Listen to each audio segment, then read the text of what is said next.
Bismillah.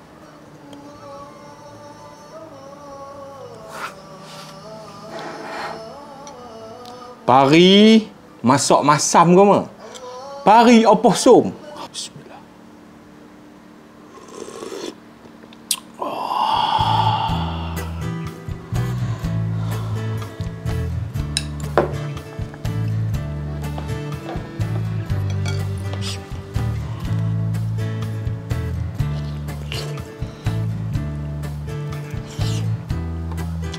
Jom, saya tunjuk cara nak masak pari opossum. Selera puasa Koma. Okey Koma, untuk resepi kali ni, resepi dia seakan-akan kengsom lah. Seakan-akan kengsom. Okey, senang, simple je. Antara barang dia, kita ada bawang besar, kuah, halia, bawang putih, belacon. Kita pakai tomato, lepas tu kacang bendi, bunga kantan, serai dan juga daun kesum. Lepas tu nak bagi lagi masam ni dia. Ini dia bendanya Koma, asam kepin. Ikan pari. Cok, nak pakai ikan lain boleh? Boleh, tak ada masalah. Nak pakai Alaska king crab pun boleh. Okey, jom. Kita on. Kita biarkan dulu airnya mendidih. Biarkan airnya mendidih dulu. Bismillah.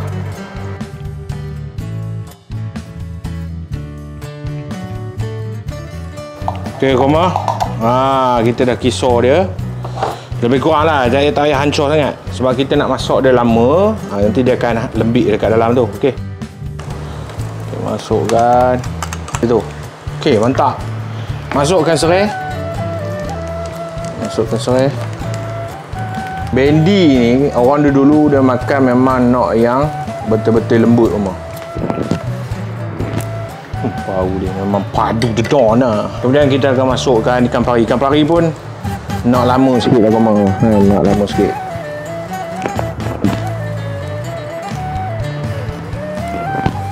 Okey, kalau nak cantik lagi pakai kunyit hidup Koma.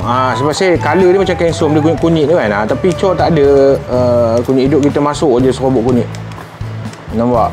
Masuk.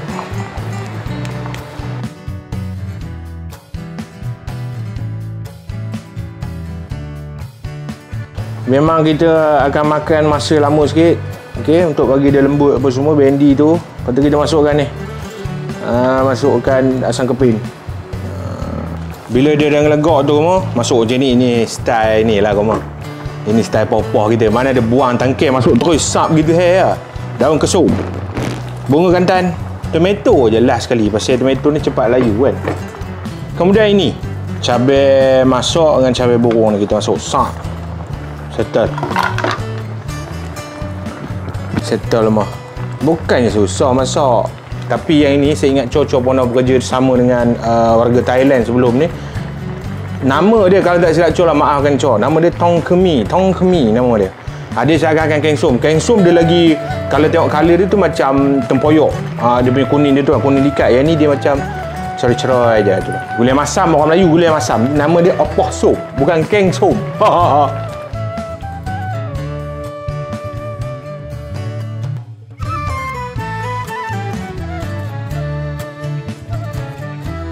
Akhir barulah kita masuk, pasal dia nak masak dah Koma, masukkan buah tomato gitu. Yes, barulah ada manis macam Cor kan.